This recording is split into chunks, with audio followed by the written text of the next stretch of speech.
Let's wait for the live stream to come in.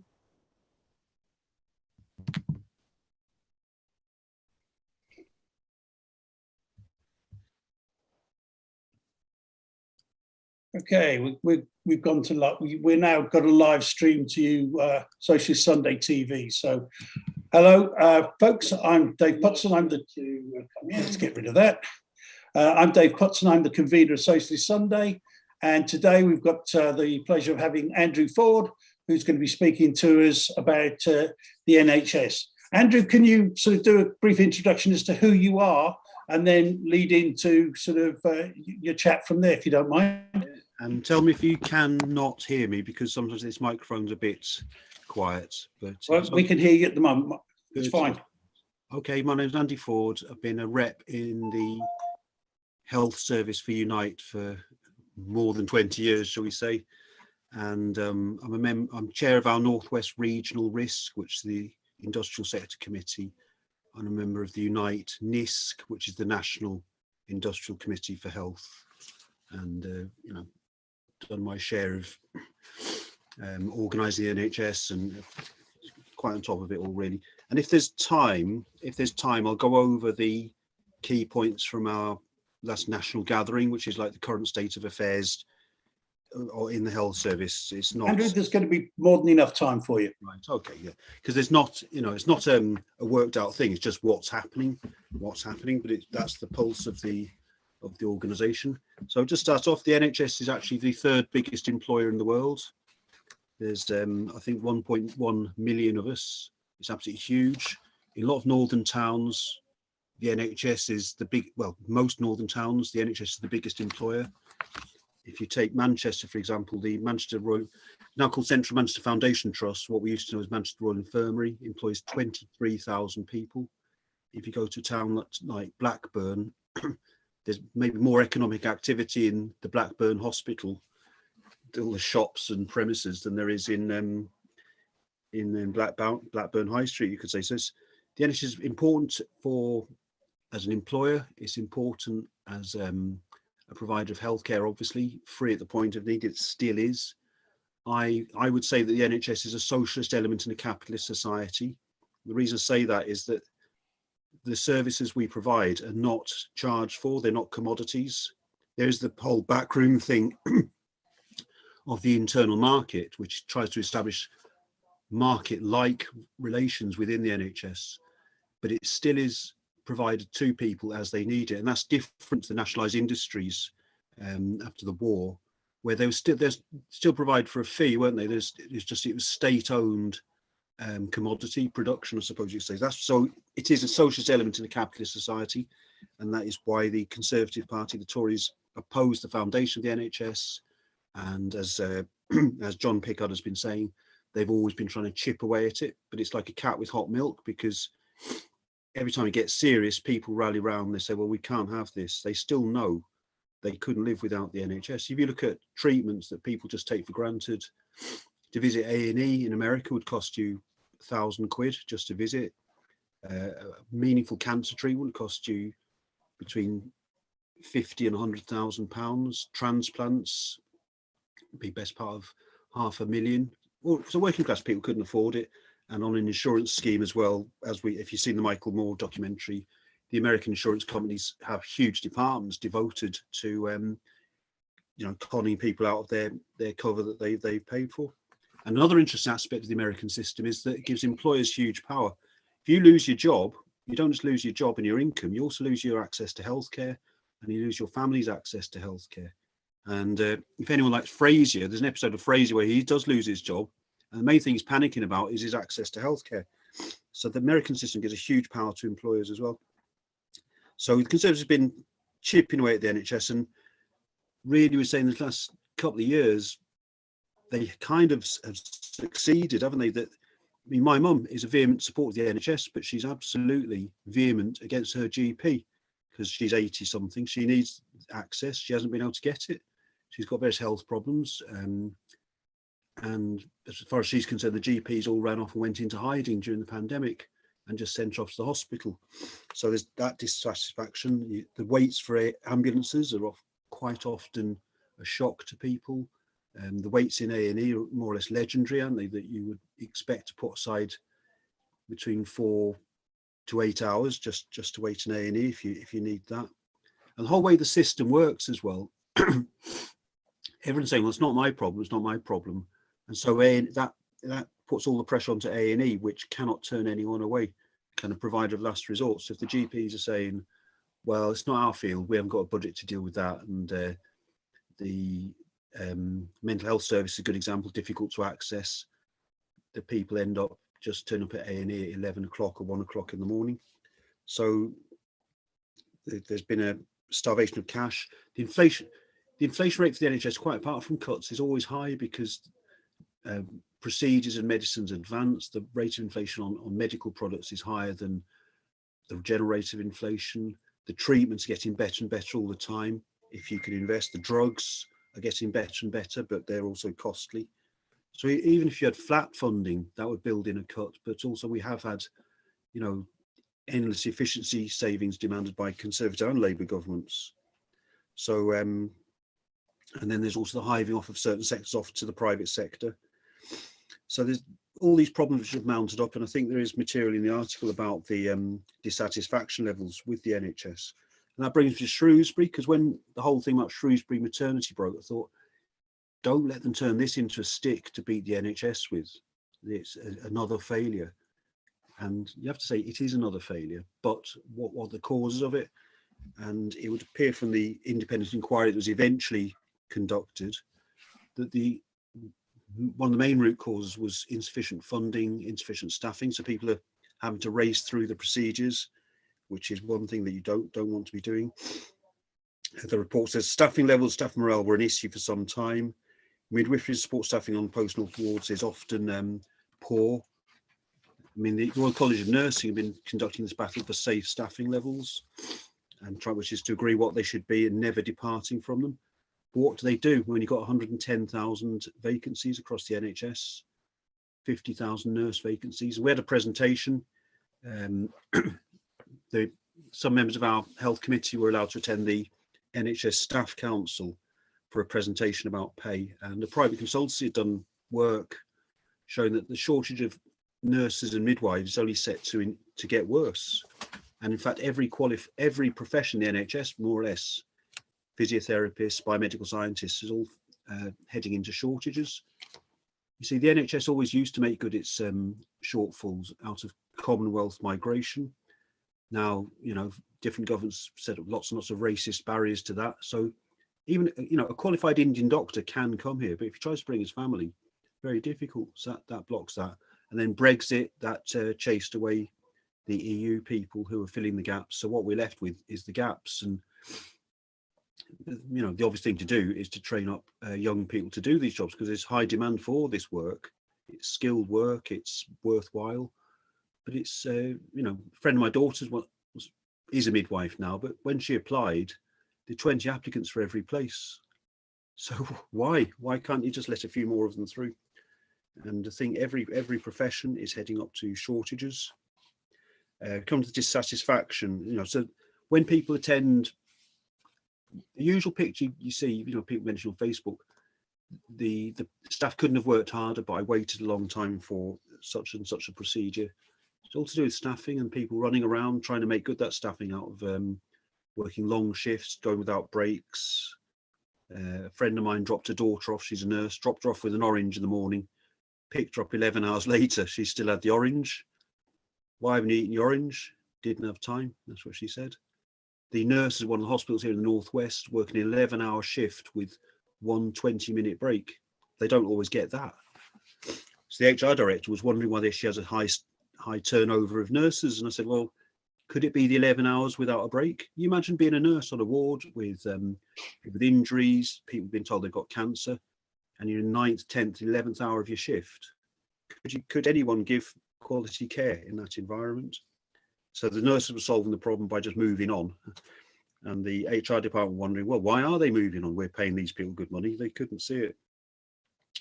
So this survey, Nuffield Trust, 38% of people dissatisfied with their GPs, 33% dissatisfied with dentistry cover. That's a whole separate discussion. 39% people dissatisfied with A&E, 40-odd% of people dissatisfied with outpatients. It's mainly about waits, isn't it? People wait a long time to even be seen. And we have to say, at the end of the Blair government, the waits were right down, and they gradually crept up. Then COVID came. That's been a mega, as we all know, just like a complete rocket attack on the NHS. That a lot of the routine procedures got stopped because I had to switch over to deal with thousands of people in hospital with COVID. That has exhausted people as well. I mean, one of our members had counted how many people died on her shift. It was 280 people. You know, people don't come to work for that. It's especially traumatic for the nursing staff because in COVID, they were often the only person with the patient at the end of their life. You know, connecting up to Zoom and FaceTime, it took it out of people. And there is a phrase, moral injury. You could recognise it, PTSD, but it is a phrase that is coming in. But despite the dissatisfaction of people with some of their experiences with the NHS, there's still overwhelming support for the idea of the NHS, and people do understand about underfunding and the staff shortages. The Nuffield survey said overwhelming majority of respondents agreed the founding principles of the NHS should definitely probably apply in 2021. NHS should be free of charge when you need it, funded through taxes and available to everyone. And being funded through taxation, it still does mean, even after years and years of legalised tax avoidance, that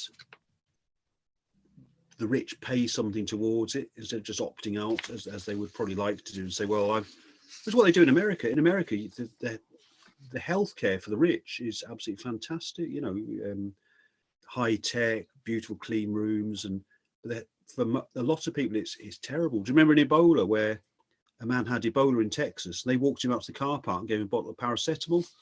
So and this is why a poor healthcare system for the poor ultimately affects everyone. They were lucky to avoid an Ebola outbreak in Texas. He had no insurance. He's from Africa. Here you go, mate. There's some paracetamol. See how you get on. Very, very luckily for them, it didn't spread. I think he came back to hospitals and was extremely ill. 8,000 doctors short, and someone dug it as a meme on Facebook. Promises made by various Conservative health secretaries.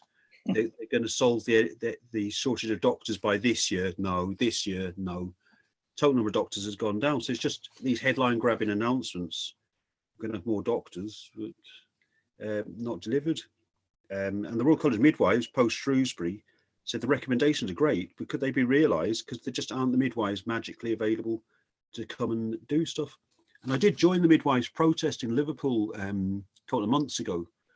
And as part of the research for the leaflet for that, there's a midwifery unit, I think in East Anglia somewhere, and it just imploded because so many of the midwives in their 50s and late 50s decided to retire. They had no succession planning. They had no pipeline of trainees. So actually sent the trust management went on a special mission to Portugal, I think it was, to find some midwives to bring back. Otherwise the service is going to collapse. And that, of course, ultimately is a bad thing in itself. But if it would translate into a political problem for the Conservative MPs in those safe Tory shires in East Anglia, where Matt Hancock has his seat, is it West Suffolk or something? NHS morale, NHS staff survey, 650,000 people responded. Under a third were satisfied with the level of pay. Less than half were able to meet the conflicting demands. 46% felt worn out at the end of their shift. 31% thinking about leaving. And see, what happened with NHS pay was back in 2004, which is really, it was post-Thatcherism. What Thatcher did was she made a divide between the nurses and everyone else, basically, and looked after the nurses, and they got basically kept pace with inflation, but everyone else, it was just 1% a year. So it ended up the pay, I'm a biomedical scientist, and our pay was terrible, really. But I think we all stayed because we liked the job, liked the people, and believed in what we were doing. But it beginning to open up crises. So the Blair government said they're going to put it right with a job evaluation scheme called Job Agenda for Change. It did take 7 years to report, but in 2004, a lot of people got good pay rises. I mean, I was the union rep at the time, managed to steer our biomedical scientist members into band 6, which I wasn't sure could be done. And it put right that historic injustice. There's some good big pay rises at that time.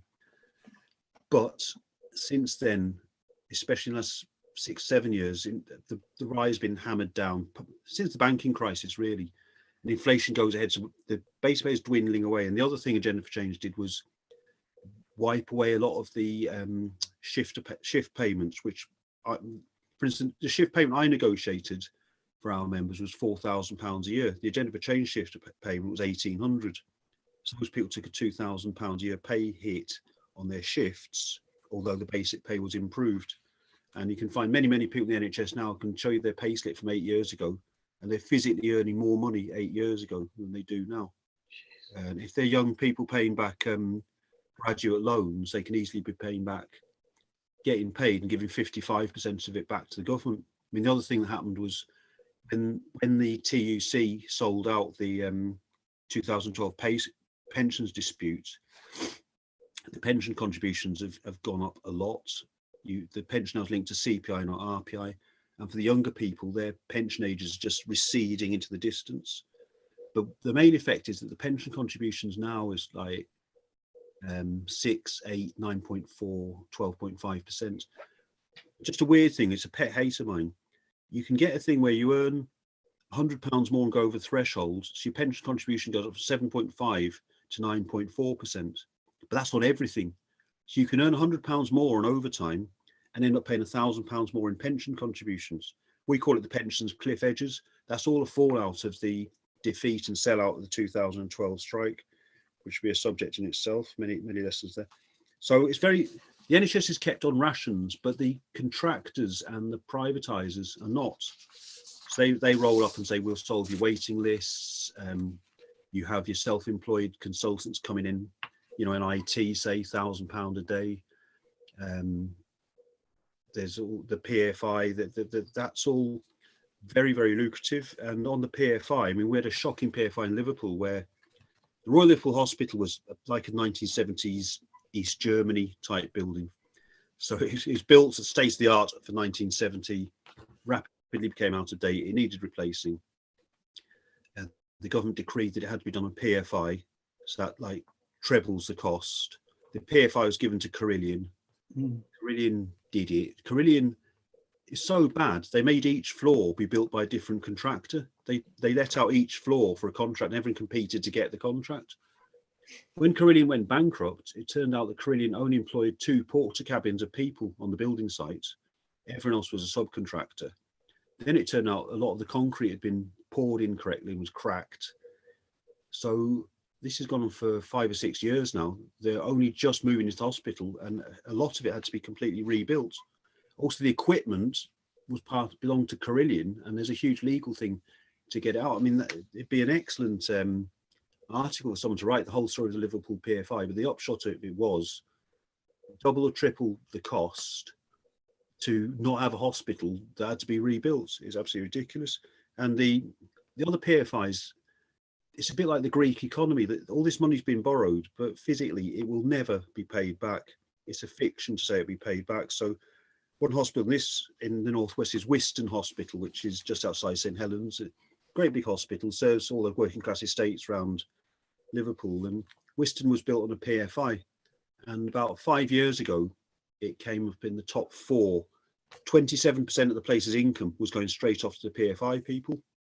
So it wasn't viable. And they got a sneaky bailout a couple of years ago off the government, because the government trying to keep this fiction going that the PFIs are viable. It was a good idea, and it will be paid back. But really, it never will, because it's so expensive. I think the Carlisle PFI hospital would have cost £225 million to build on public procurement, has ended up costing best part of £1 billion. And that hospital in Carlisle, that was going bankrupt. So they merged it with Whitehaven to become the North Cumbria University Trust.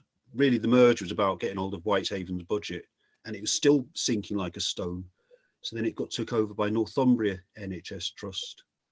This is all about just whoever hasn't got a PFI, at least have got an income stream worthy of the name.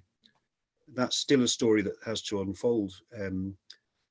But PFIs It's a consortium usually of a building, a construction company, a bank, and some sort of services company like Carillion, and they form, and then they can sell on their stream of income to other people, and there's a whole market in PFI stock holdings. So I think we would say that a Labour government worthy of the name would nationalise the PFIs with no compensation. And even if that went into Labour Party policy, it would destabilise the PFIs. It would do the job whether or not you got a Labour government. So what we need is to end the privatisation, which Corbyn was pledged to do, end the outsourcing, like Virgin Care. Why should they be running health visitors contracts across the country? In fact, why do they even do it? Private Eye's been covering it, that they actually lose money on these contracts, which is made good by strange money transfers from other part of the Virgin Empire. So why are they doing it? It's to get a foot in the door, because these NHS contracts they're different to a contract you might get in the capitalist economy, because the money just keeps coming. People always need medical treatment. The government's always there to guarantee the payments, and just off you go. It's a bit like in the war, where they had the cost plus percentage contracts. It's probably the best sort of contract to have as a capitalist. And really, the right wing, the Labour Party, if you go back to Alan Milburn, who now sits on various companies, privatised companies, those sort of people, Patricia Hewitt's another one, they were really totally enmeshed in this private sector thing. You could say it's, some people say it's just that they're looking forward to their lucrative directorships, but I think ideologically they did believe that competition in the market could put all this right. And Andy Burnham, despite all his faults, when he changed it over from any provider to any qualified provider, which meant they had to meet some minimum standards, he took an enormous amount of flack off Milburn and the other arch Blairites, because he's more of a social democrat. So you remember when Tony Blair said he's got the scars on his back. So they're very, very, they're market ideologues really, and they honestly think that this is the way to achieve things. But the market doesn't fit with healthcare, does it? Because people need it. People don't expect. It's a compassion thing, isn't it? If you're helping someone who's ill, you're not going to say, "Well, I want money for what I've done." And certainly the people working in the NHS, that isn't their motivation. They're there to help people. And I've come across people in HR who say they've come to the NHS because they're sick of working in HR and two-bit private companies, just smashing people and taking money off them. They want to work for something which has a meaning and a purpose. Also, John's article does have an interesting thing. The surveys that the right wing rely upon have a few dozen contributors, so they're statistically meaningless, and they fully intend to find out. They've set what the survey is going to find even before they start, and then they come back and say, "Oh, there's no one's interested in stopping privatisation of the NHS." And there's a funny story where our union met with Wes Streeting about all the difficulties, and he said, "Yes, you're very good." And then the next day, he issued a statement saying that they needed private sector involvement to solve all the problems the NHS got post-COVID. So that's his real track of beliefs, is that the market is good. Read stuff like that, Adam Smith Institute, inevitably the market will lead to the right outcome. It's almost mystical, really. And so under Corbyn, the NHS policy was very, very good.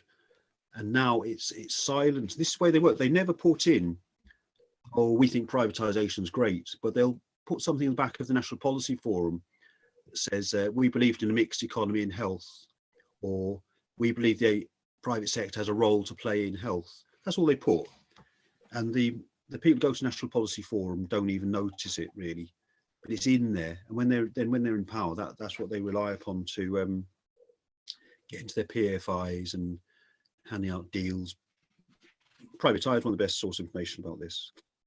Circle Health, and the whole thing with PPE and COVID was all that, only in spades. It was absolutely massive. There was even one Conservative who was bidding for PPE contracts before her company had even been formed. So get the contract first, then form the company to take the money. The Labour Party conference, because this is the interesting, the Labour Party members, despite so many people walking away and being squashed and expelled for nothing, the Labour Party membership is still more on our wavelength of an NHS free at the point of use, funded by taxes and progressive taxation at that. The internal market, is it anything, has anyone ever raised on a doorstep, canvassing, oh, I think we should have an internal market in the NHS? It'd never happen, would it? So it's all in these think tanks and hidden corridors where the whole thing for the internal market takes place. And the internal market, it tries to create a market, but it's no such thing. There's a surgeon, an interview with a surgeon at Oxford John Radcliffe Hospital. He said that they were doing heart operations on children, and John Radcliffe's a good hospital, so difficult cases were referred to them. The government has a tariff for procedures. I think he said the tariff for children's heart operations at that time was £40,000. So got £40,000, but the difficult case they took would cost £80,000 or £100,000. The surgeon said, "What am I going to do? Turn them away because they're too expensive? I don't do it. I just do the operation, and they can look after the money." So what happened was the Oxford John Radcliffe ran up some sort of notional deficit for saving children's lives, and then when it got too serious, the government just bailed them out. They had to. So that you can't have it internal. If you ran the internal market like a petrol forecourt or something, you'd be like, yeah, your child's got heart defects. The tariff doesn't cover it, so off you go, and they can die. Imagine that's not going to happen, is it? Even in Tory Britain. So this whole internal market, it employs a lot of people to create, I call it a facsimile of a market or a hologram of a market, but it's not a real market. And yes, it's like a game really to create the appearance of a market and to drive in something like market incentives. But of course, market incentives, how could you have an A&E department with a market incentive? You pay so much for a gunshot wound and so much for being run over by a bus. It's absolutely impossible. So we've got a contradiction. I mean, a delegate to the Unite Conference in the summer, and the Unite Conference motion on the NHS is absolutely excellent. It's everything that a socialist could wish for a policy on the NHS. Unite is one of the biggest bloc voters in the Labour Party, still one of the biggest funders. So how that view's coming in and coming up against a tiny number of Blairites who are controlling the policy agenda, which they have to work very, very hard to do that with National Policy Forum and, fake votes at regional conferences and stitch up after stitch up and people getting chucked out. But the mass of the party and the affiliates want something like Nye Bevan put forward. So that's the contradiction we've got in so many areas of policy. But I do think at the end of the day, a few hundred Blairites are not going to be able to control a party of hundreds of thousands indefinitely. One thing you do notice is that the misbehaviour of Tony Blair and now Starmer is facilitated by the trade union leaders. So some of the unions send people to the executive of the Labour Party who then vote against their own union's policies, who vote with the leadership.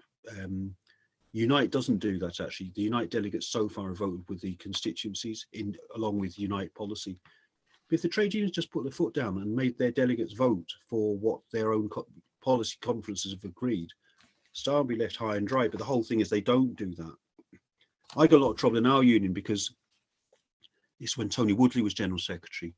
I found that the newly formed Unite delegation went to National Policy Forum and voted for privatising the NHS. So I read about that in the financialtimes.com of all things. So I raised it at the health conference, and someone came and warned me and said, "You're going to be in trouble here. The General Secretary's coming to tell you off." So I moved reference back of the report, and Tony Woodley came and had a massive, my motion criticising the delegation of the NPF for doing this was ruled out of order. That was the debate. I said it shouldn't be ruled out of order, it should be debated. And Woodley came and denounced it as there's people in this room with agendas you don't understand. And so the whole thing was directed at me, but only because I'd found him out. They'd all gone off to Warwick, it's a Warwick agreement, and voted for it. Absolutely disgraceful. And that's the sort of thing goes on. I mean, I think it did begin to set a line. See, they didn't ever expect the Financial Times to report it. There's no minutes taken the NPF. luckily for them, quite deliberately. And there's no minutes taken the NEC or the Labour Party either. So that's why the mass of the Labour Party and trade unions want a Nye Bevan type NHS. A few hundred Blairites influenced by lobbyists want the opposite. And that's the contest. And it's only solved by a lot of slipperiness and not taking minutes and messing about, stitching people up. That keeps the whole show on the road. So that's our job, is to try and stop that and expose that. So, you know, what would we call for the NHS? Reverse the cuts, full funding, living wage for all NHS workers. I mean, it's so bad now that the bottom of band 2 in the NHS has had to be lifted up by 9p an hour, so it doesn't fall foul of the living wage. The Department of Health has put out a special memo increasing the bottom of band 2 to I think it's £9.69 an hour, and then the people are going to pay it back out of the pay rise they get eventually. So there is people in the NHS who are right at the bottom now, let alone the outsourced workers as well. They get less than band 2. Cancel all the private contracts, bring all services in-house, PFIs, integrate the private sector in the NHS, including private hospitals and clinics, which is what's done during COVID in Spain and Portugal, I think, and democratic management structure for the NHS. And I did in that programme, Who Do You Think You Are? Ruth Jones was on, and her grandfather had been a big mover in the South Wales medical aid societies. When you look at those medical aid societies, they were they're the model for what the NHS should be. And it's interesting, Nye Bevan back in 1948, he didn't follow through on what those medical aid societies developed because he made a rotten compromise with the medical profession. And that baked in and built in all sorts of problems into the NHS, this whole patriarchal consultancy as God culture. If you look at old films with Carry On Doctor, you know, this Sir Lancelot, oh, who's this person? It is a comedy, but it's actually how it was. You know, you didn't cross he hands over the management of the NHS to the consultants, whereas in the South Wales Medical Aid Societies, the management was invested in democratic committees elected by the affiliates, and the doctors were just employees of the medical aid societies. And that's what they should be. The whole fiction of the GPs and dentists being businessmen who provide a contract to the NHS is so convoluted and unproductive. To me, they should just be brought in as employees, paid a good wage. They're skilled people, obviously, but not running their own little businesses, because they're only customers of the NHS anyway. So that was interesting. That's on the Left Horizons website as well. Now that's the NHS in general. And I don't know if Dave, if there's time to quickly go through. There is. Carry on. Yeah. Okay, so we had it's called the NISC, the National Industrial Sector Committee of Unite. In unison, it's called the Service Group Executive, I suppose. Just so very quickly, this is like the current state of affairs in the NHS. We've just had the Flowers judgment, where the GMB won a judgment, Flowers versus East of England Ambulance, which had made sure that overtime is counted in holiday pay. So a lot of people have had backdated holiday pay, which is good. Court case came good. We've got a industrial dispute in East Lancashire, biomedical scientists. They should be in band 6 if they're doing on call as independent practitioners. That trust had them down in band 5. So I think it's gone to binding arbitration. The massive win for Unite at Bart's Serco, where the service had all been brought back in-house. It took quite a lot of industrial action there. Fantastic work by the branch secretary there and the Unite official. It was Unite who actually went to the ballot for industrial action, and that's what won it. We've got Kingdom Security in Berkshire, outsourced security guards on strike for parity with NHS terms and conditions. An interesting dispute in the Isle of Man, of all places, that the health workforce rejected a 4% pay award. And what I found out from the meeting is that in the Isle of Man, they run an integrated adult social care and health service, like Jeremy Corbyn proposed. It's all one service, because you do find this disgraceful situation where people are being put into care homes and the fees paid doesn't cover the care. Everyone's on rock bottom wages. It's absolutely awful. And it should be, Jeremy Corbyn said we need a national care service. We went over mandatory vaccination. Matt Hancock came up with a crackpot idea that everyone in the NHS would have to be vaccinated or be sacked. I played quite a decent part in opposing that. It was absolute nonsense. Matt Hancock did it. He put it forward. He got to write an article in the Telegraph to try and revive his political career. He said, well, in France, when they made it compulsory, they got to 90% vaccination. NHS workers are 90% vaccinated anyway. He said, we've got to do it to protect the patients. Well, you can still catch and transmit COVID when you're vaccinated. But I'm not an anti-vax person. You're 20 times less likely to die if you're vaccinated and 20 times less likely to get long COVID. So we had a motion in about that, but then the government withdrew it because they're going to end up sacking about 20,000 nurses to get it through. On the pensions, the whole way the 2012 pension strike was settled or sold out has now turned out to be illegal. So another legal case taken by the FBU called the MacLeod judgment has found that the way that was settled, which was basically to box off the over 50s and have a worse deal for the under 50s, that has now been found to be age discriminatory. And so we've got to have a very complicated thing called the deferred choice underpin, where when you come to retire, you can pick to go back to your old scheme for the years between 2012 2022. So how ironic that the way that the union leaders settled that strike, which they were about to win, has now turned out to have been contrary to law. So this is all about how the deferred choice underpin works, because the government's agreed to deferred choice underpin, but they haven't put any mechanism to make it happen, which they're going to have to do. We've got this extra bank holiday, the Platinum Jubilee.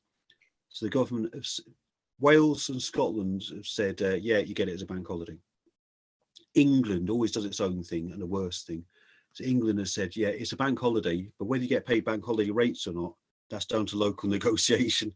So that leaves the reps negotiating with trusts who are short of money and haven't got anything.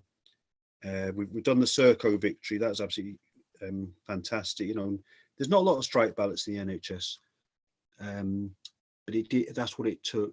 It's Whipps Cross Hospital. I think the Royal London are in there as well. Also, the upcoming pay, we just had to give up on 2021's pay because we couldn't get a majority for strike action. Now it comes to 2022, everyone's a bit worse off. And the interesting thing is you don't negotiate and agree pay in the NHS. You get an award from this body called the Pay Review Body. And the Pay Review Body, is a group of people, academics and eminent citizens. They're appointed by the government. They get the terms of reference of the government. The government gives evidence to them. We give evidence to them. And then they decide what pay the NHS people should get. And then the government decides which, if any, of their recommendations to accept. So there's a lot of frustration unite with this Pay Review Body system because it's consistently delivering low pay and people are leaving. And it's not so much the clinical people, but if you take admin and clerical, which is a very vital part of the NHS, it was reported to one of the NISC meetings that in London, people in the admin and clerical parts of the NHS saying, do you know what, I could go up the road, I could do the same similar job for an insurance company, get £2,000 a year more, and none of this pressure because they put enough people on the job to get it done. It's been a massive leakage of admin and clerical people out of the NHS. Here's a funny one, out of touch union leaders.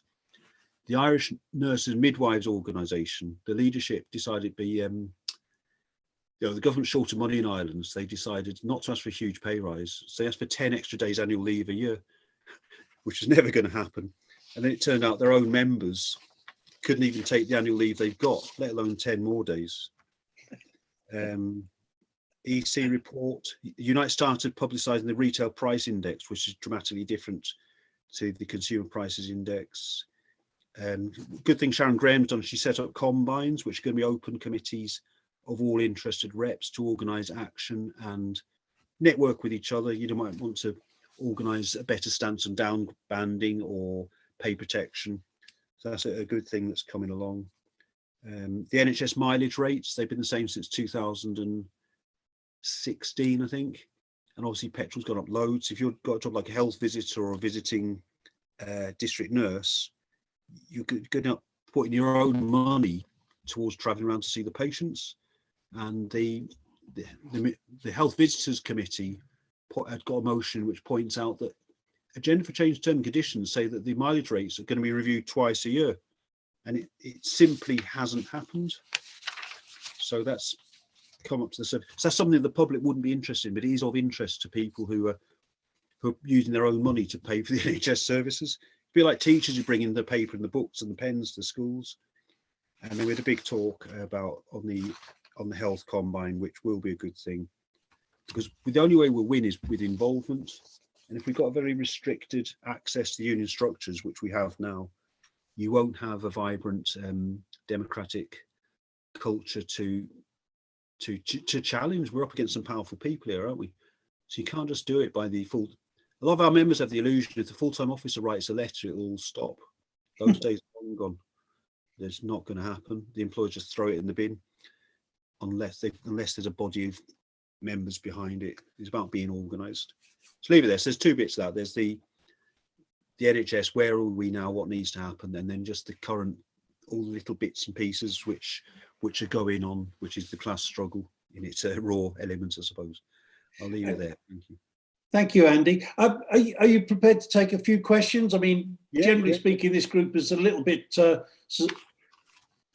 takes their time to absorb what you said, and then they'll start asking questions. So I've just got a couple of questions, really, if it's all right. My first question would be, I posted a document where my experience of the NHS previously, and then my current experience of the NHS through my GP surgery. And it was just a simple little matter. I needed to have my ears syringed.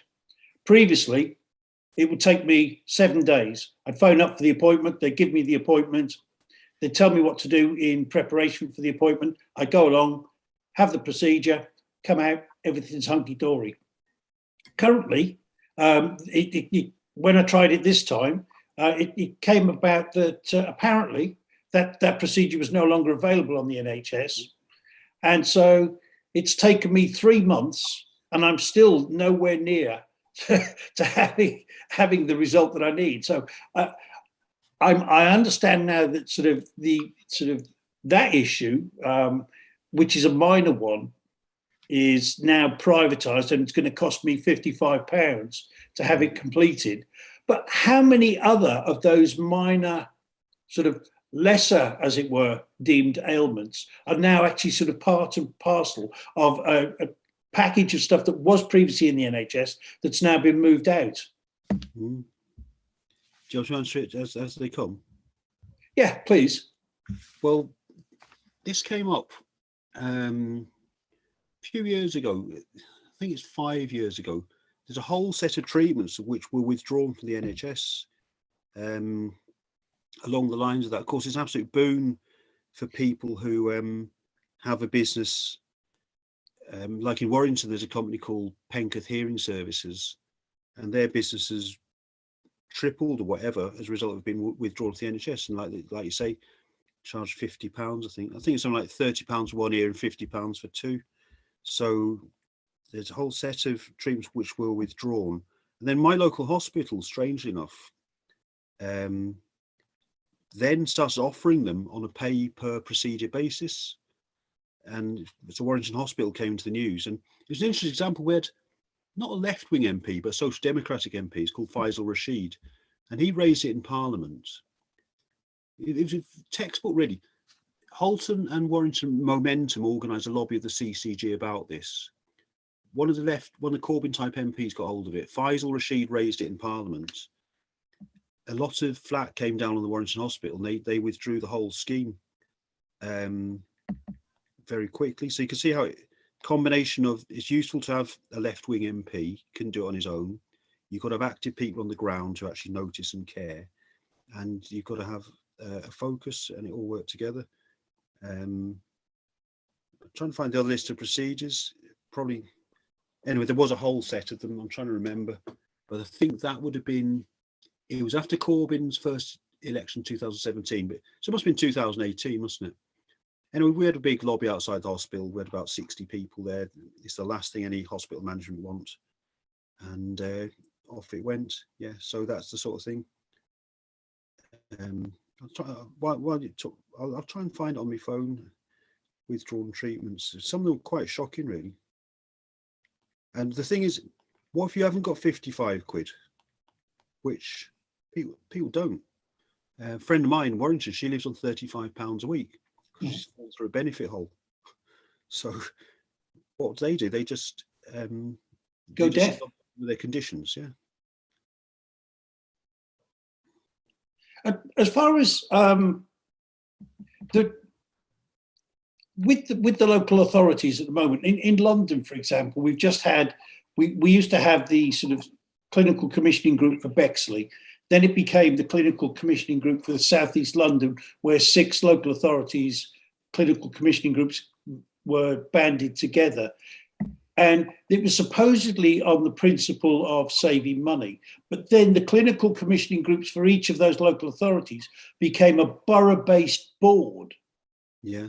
So the borough-based board was the people that were actually sort of overseeing what was going on, but the clinical commissioning group were the people that were actually making the decisions and determining where the money was going and what was and what wasn't going to happen within sort of each of the sort of hospitals that are in the area. Now, yeah. What is the disadvantages to the patient in having those sorts of procedures in place? Because as far as I could see, that there was definitely one. I mean, there was a local hospital that was running what was a fetal anomaly unit, and the gunning principles determine that you've got to give so much time and consultation between sort of the actual establishment that you're going to consider changing that process and that unit. And there's got to be a minimum time lag. And what the local authority did was they basically went, oh, well, you've got one day and tomorrow it's all changing. And they wouldn't accept any challenge or anything like that. They were just going to take that particular unit and move it to a different hospital. Mm. And they weren't actually thinking about the impact upon all those people that were actually wanting to go to that hospital to have that sort of process and that sort of examination. And those people were having to go further afield, and it was costing them more in time and more in effort to actually get there because on a whim, this local authority process had been changed, and they completely and utterly sort of wiped aside a process and a consultation sort of exercise that had been in place since 1985. So do you know any more about those sorts of things? Well, it's NHS bureaucracy, isn't it? That they will have a meeting and decide that they need to. I mean, closing A&Es is the big one, isn't it? This such and such A&E isn't viable. It's lack of democracy in the NHS. They'll decide to move it, and on A&E, the community will react. There's been a big one in Huddersfield, hasn't there? A big movement in Huddersfield over a 10-12-year period. But if it's something like a mental health clinic or treatment for alcoholism, no one will be bothered. It just get moved, and they'll usually do it. Sometimes they'll say it's for medical reasons, but then you've always got the feeling, is it for financial reasons? Obviously, set up numerous smaller services is more expensive to set up one big one, and people can't always travel to these things either. So, I mean, that's the side. And then with the CCGs, I mean, I never really got a grip on the structure. The CCG is supposed to be based on the GPs, weren't they? And some GPs jumped into them big time and enriched themselves really by doing it. Most of them just try and, it's not what they went to medical school for. They didn't go to medical school to run a local internal market organisation. So they're usually not interested in something they have to do. And then the CCGs got backed by CSUs, clinical support units, and they're the ones who are supposed to purchase the healthcare from the providers. I mean, this is the big thing that Blair put in, purchase provider split. Well, he was big on it. Thatcher was big, and it's really based in America that the insurance companies buy the healthcare, or the individual people if they're rich enough, and it's provided by an economy of people, of hospitals, of clinics. So they want that's what the internal market is all about. To create a split between the purchaser and the provider, because that's what you need for a market, isn't it? Mm-hmm. The other way of doing it is, you've got your South West London Health Board, and they just provide a health service, which is still what happens in Scotland, by the way. Mm-hmm. In Scotland, you've got an area health board, and they just provide the health services within that region, and that's actually the way that most people think it should be done. Here's a list of things. Treatments no longer in the NHS. Dry eyes, earwax, head lice, insect bites, mild acne, define that. Hay fever, it can be bad, kind of minor burns and scalds. I mean, we had a case in Northwest where a woman scalded her hand when she was on holiday, and the hospital wouldn't take her because she lived in the wrong place. They told her to go back home and get her scalded hand treated. So it's all part of just chipping away at the less obvious things, because most people haven't got wax in their ears, so most people go, well, so what? Then all of a sudden when you need it, it becomes, oh, wait a minute, why am I paying for this? Let alone if you haven't got 55 quid. Andy, I've got Steve wants to ask a question. Hi, Andy. Thanks for the lead off. I was very pleased to read the article by John Pickard, and I've since found out that you gave a lot of information that made it possible, because I think I've been struggling over the years what we should be demanding in the trade unions in relation to the NHS, because, you know, defend the NHS seems out of date, because so much of it is now destroyed through the looting and what have you of the PFI and the interest costs and that, hiving things off to the private sector and that. And it sort of dawned on me, well, we need something a little more innovative and dynamic than defend the NHS. And the next one that came into my head was defend what's left of the NHS. And then I thought, no, that's no good. That will demoralise everyone, won't it? And then when I read that article, it sort of hit me. I thought, obvious argument and the slogan is rebuild the NHS. And, you know, if we had a campaign to rebuild the NHS based on the industrial and political power of the movement, well, potential power of the movement, we might start to get somewhere. But it was problematic, isn't it? Because, you know, you spoke of combines, you know, health service combine, which is progressive. So your specific question there, is it going to be a joint one? Is Sharon and the full-timers approaching the other health service trade unions? And is there a plan of action, even if it starts off with demonstrations and that type of thing? Because, you know, the past sort of 20 years, this century, really, I've seen lots of action to defend the health service, this hospital, that hospital, this trust, that trust. I've seen no real national action like we did in the sort of 1970s and 80s over health service issues, you know, like pay and what we had then. And I think that we do need to actually start building a campaign on the industrial front. On the political front, I mean, you've outlined what the problems are with the mentality of the ultra-Blairites.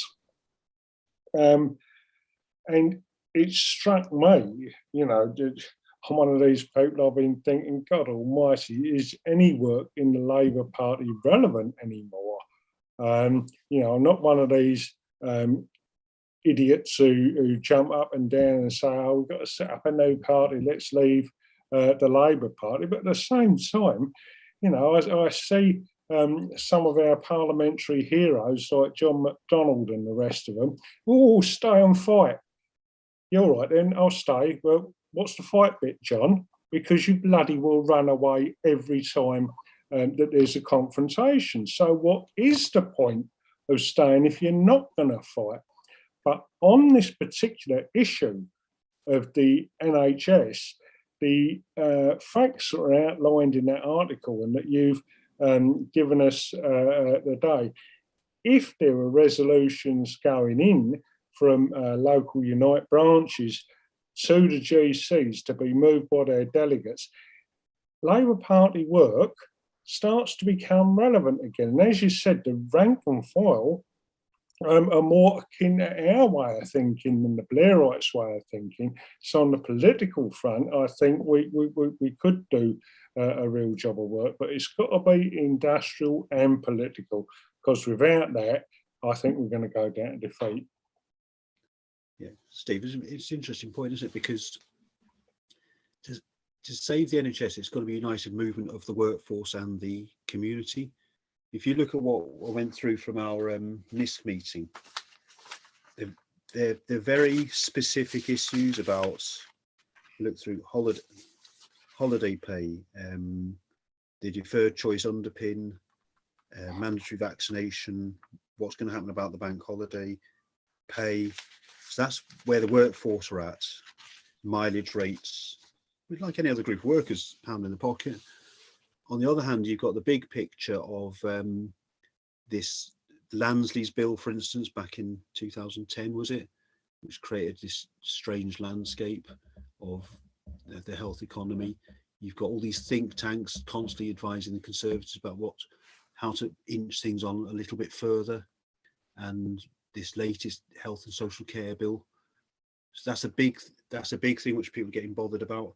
So I think it's about the government trying to obviously try their best to keep the two things separate. I've got the list of the 13 withdrawn treatments: breast reduction, skin lesions, grommets for glue ear. That's very serious for children.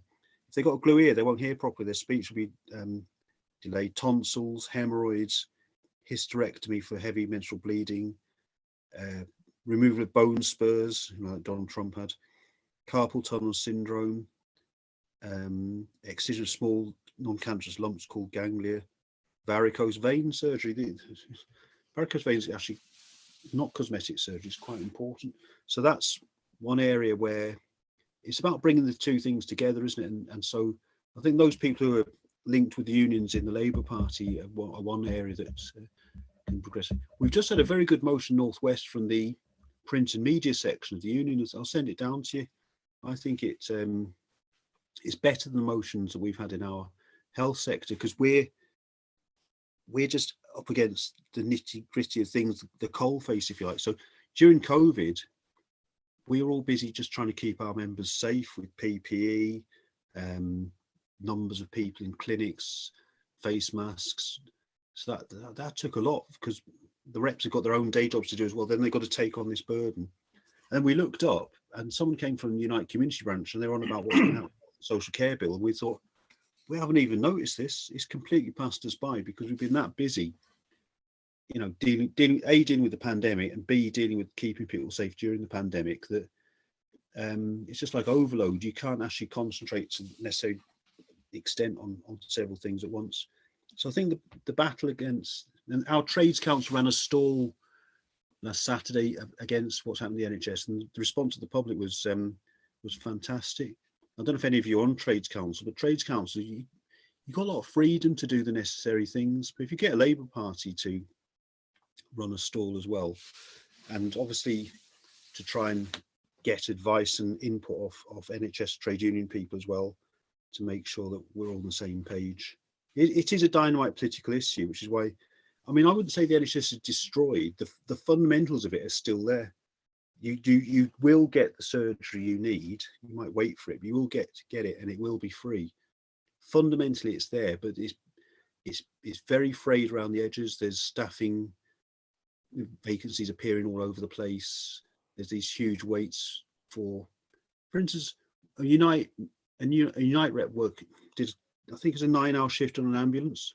Only dealt with 2 patients in that time, because they get in the ambulance, they turn up at the hospital, they're then queuing up to get into the hospital for say 5 hours. They get in, hand the patient over, and then they're out again on the road, get another one, wait another 4 hours. That's your shift over, and that the effects that knock on throughout the health system. And the ambulance crew, they can be in the hospital, but there's no one to hand the patient over to. They have to wait with them. So they might be in the corridor of the hospital. You can see videos of this. They're waiting with the patient for hours on end just to hand them over to. You can't just leave them there, obviously, can you?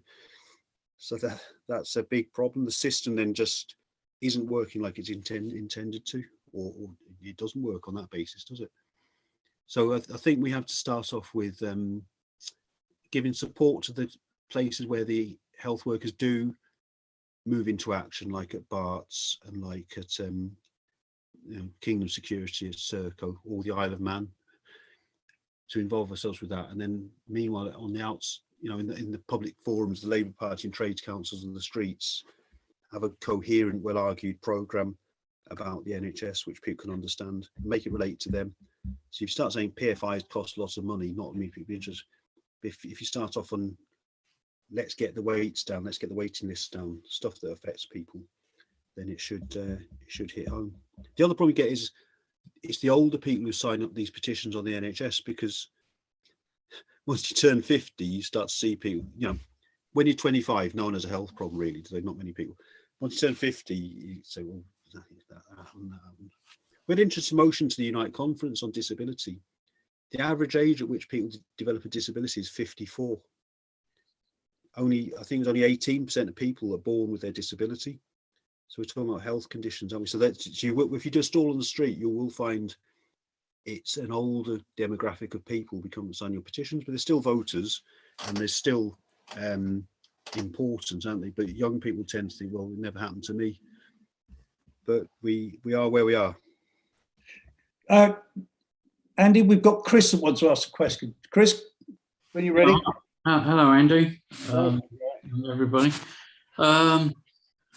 Yeah, what I want to ask about is your opinion on what's happening in the country in regards to dentistry. There's an organisation called Toothless of England, and it's affecting many groups of people, especially children. Apparently, as children, they can't get to see a dentist, to have their checkups, their teeth looked at. Me and my wife, we live here. We've recently moved here to the Isle of Wight, and you can't get a dentist, an NHS dentist here for love nor money. And it's another aspect of where they're chipping away at the NHS. We're losing services, and it's it's something we've got to start thinking about, fighting about. I just wonder what your thoughts are on that, Andy. Thanks. Thank you, Chris. Andy. Well, I'm not an expert on dentistry. I do know though that I've speaking to one of the members who is a dentist. One thing that they say is that the NHS rates aren't enough for them to provide the sort of treatments they want to provide. And you do get a mismatch. I mean, some of the materials people can use now are tremendous. And there are areas of the country where there aren't NHS dentists, so it's pay up or don't have it. So you're tending towards an American system then, aren't you? Yeah. Because in America, there's groups of motivated dentists who will take a week off work and set up in a sports stadium and just say, we're offering free treatments, and they will have queues. I think it's on Michael Moore's film, queues of people where there will literally be thousands of people queuing up, because it's absolutely devastating living with that level of pain, isn't it? So for people who can afford to pay the private dentists, it's a bit like 1930s, isn't it? Where you had a paid for service for the middle classes and a charity service for the working classes. And the provision in, say, a coal mining area of County Durham would be very poor. And in Kensington, Chelsea, there's dentists and doctors all over the place, which is why it should be provided as a state service. And that's interesting. What another Nye Bevan's compromises was to take dentistry is never fully integrated into the NHS. They could continue to make their money. I mean, the obvious thing to do for him to do in 1948 would have been to set up a state dentistry provision of salaried employees, and also to train enough dentists to provide it. And another aspect of this is that the Royal Colleges control the numbers of graduates out of medical schools and dentistry schools, and of course they organise it so there's never quite enough. So the ones you've got are very in demand people.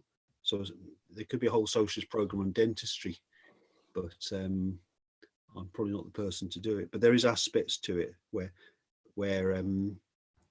it's just kind of, it's not a natural thing. There's a problem that's been created, and there is a solution for it as well, which in my opinion would be salaried dentists providing a reasonable quality dentistry system, using reasonable quality materials, maybe not the most fantastic composites and tooth implants that people pay for, but something that people can live with, and really it's about avoiding suffering as well, isn't it? Yeah. It'd be well worth. If you're in an area like the Isle of Wight, there is this problem. It'd be a great thing to take to your Labour campaign. Better provision of NHS dentistry on the island. Yeah. Vote winner, wouldn't it? Yeah, I've actually written to the MP, a bloke called Bob Seeley. I've written to him about it, and Get out on the streets then, Chris. yeah, even my wife is laughing. Anyway, but it's something we've got to keep, we've got to keep pressing ahead with and try and, Yeah. It's only just been the last sort of like 10 years or so that it's really got bad, I mean, throughout my life, I've had great service, from NHS dentistry, but it's just fallen to bits, And the island is it's a closed environment, isn't it? So that's it. What's on there pretty much is it, unless you catch the fellow. Because I know people in the health service on the Isle of Wight, and it is a sort of standalone place, isn't it? It is, yeah. We've got one hospital and that's it, A bit like the Isle of Man. I mean, I've got very interest in the health service in the Isle of Man as a result of the report of the strike given at the NISC, and they're trying to run something like what looks like what Corbyn was proposing, strangely enough. Probably because it's logical. Probably more makes more financial sense to run health and social care as an integrated service, and not have all these private providers fighting each other. I'm going to research. It might turn into an article. Yeah. Okay, thank you. Thanks, Chris. I'm going to go to Richard now, Andy. Okay. Richard's one of our local campaigners for the NHS over a long period of time. Well, thank you, Richard. Hello, Andrew. Yeah, thanks for setting out all these facts and great stuff. A bit of a strange question, perhaps, but how many MPs do you reckon have financial interests in UK private healthcare industry? And would Unite be interested in doing some research into this? Do you think it'd be good to uncover some of these facts? It's been done already, Richard. Yeah. When Sharon Graham had a campaign about the health service, her original materials listed all the MPs and Lords with links to private healthcare, and there's a significant number of Labour ones. Yeah. When was this, Andrew? Be 2018. So she had a big folder, and I did have a meet. She came to one of our meetings and said, "Great, for once, we haven't pulled our punches on the Blairites. We just said what it is." But by the time it was published, the Labour ones had all been scrubbed out. It only mentioned the Tory people, which was a very significant number, and that Unite campaign turned into a campaign in Tory party marginals. Yeah, that's what happened. So it was a case of the union bureaucracy being affected by, because sometimes the affiliation works backwards. Instead of it giving the union influence to the Labour Party, it ends up giving the Blairites influence in the union, and that seems to have been what happened there. There's a bit of a fuss about it, and then they just went off to the Tory party marginals and denounced them for privatising the NHS, and I think a few seats were won for Labour as a result. But that isn't what we actually want. We want the union should be telling the truth without fear of. Now she's General Secretary, maybe it'd be a different story, because if you notice on the Coventry bins strike, Sharon Graham hasn't pulled the punches on the Coventry right-wing Labour councillors. They've just victimised the shop steward there. Yeah, this is where these people end up. As they protect the vulnerable against cuts, that's where they end up. Yeah, so nice one. I'll have to look into that. Yeah. I don't know where we'd find that. other than that, there must be someone like Alison Pollock might have data on it as well. I mean, if you look at specimens like Alan Milburn and Patricia Hewitt, in fact, you could go back through all the new Labour health ministers and then check them on Wikipedia and see where they've ended up. I know from private eye, they often point out Alan Milburn's links to consultancies and Patricia Hewitt. Who was Tony Blair's advisor? Yeah, you also have to look out for the special advisors as well, that they get snapped up by health privatizers, because they call it monetizing their contacts, don't they? Yeah. So they go into these companies, set up a consultancy, become millionaires. What shock, yeah. Yeah, so that's one way, if it's just left to you, that's where I'd start. Research Alan Milburn, go through and find who all the ministers and under ministers were in Blair's Labour Party and health departments. Because Andy Burnham, when he came in, he was a big upset to the apple carts, where he made not the NHS the provider, but they were kind of favoured because the NHS providers automatically qualified. There's still some right two-bit companies. I dealt with some speech therapists, and these speech therapists got tupied across to work for a company who were run by a man and wife from their front room in Leeds, and they'd taken over the whole speech therapy service for a borough, and it was going to be very lucrative for them. Yeah. Tail wagging the dog. Yeah. What happened in the end, but they started not honouring their TUPE transfer, and it was a Labour council that made that happen as well. But that Labour council is a particular example of the sort of Labour council where everyone's related to everyone else. Where the wives don't change their names to get married, and there's brothers-in-law with different names, but they're actually relatives. There's a few like that. Yeah. If you know the people, you can say, bloody hell, there's 3 families control that whole council.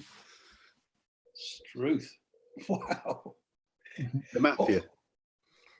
And Well, we thanks, haven't got anybody else indicating for a question at the present time, which is quite surprising because they're not normally this shy. Normally it takes a little bit of time to warm up, but I think you must have covered every single aspect that people were interested in. Well, I've got to go off and get ready. It was my daughter's birthday yesterday, so we're doing that. So I'll do that. Now, the other thing I can say is I did attend the Unite conference this year. So if you want to, in a few weeks' time, if you wanted an up-to-date perspective on Unite, and do that. Yeah, if you can, yeah. Yeah, because it's very important. Unite be more democratic than some other unions we could mention. There's at least the possibility of Unite taking a stance in the movement for the good, and Unite never repudiates strikes, doesn't victimise its own reps. It's quite a good start for a union. Unless you know better than me, but I'm struggling to think of any reps been victimised by Unite in the last few years. No. There's some other unions we could mention have been known.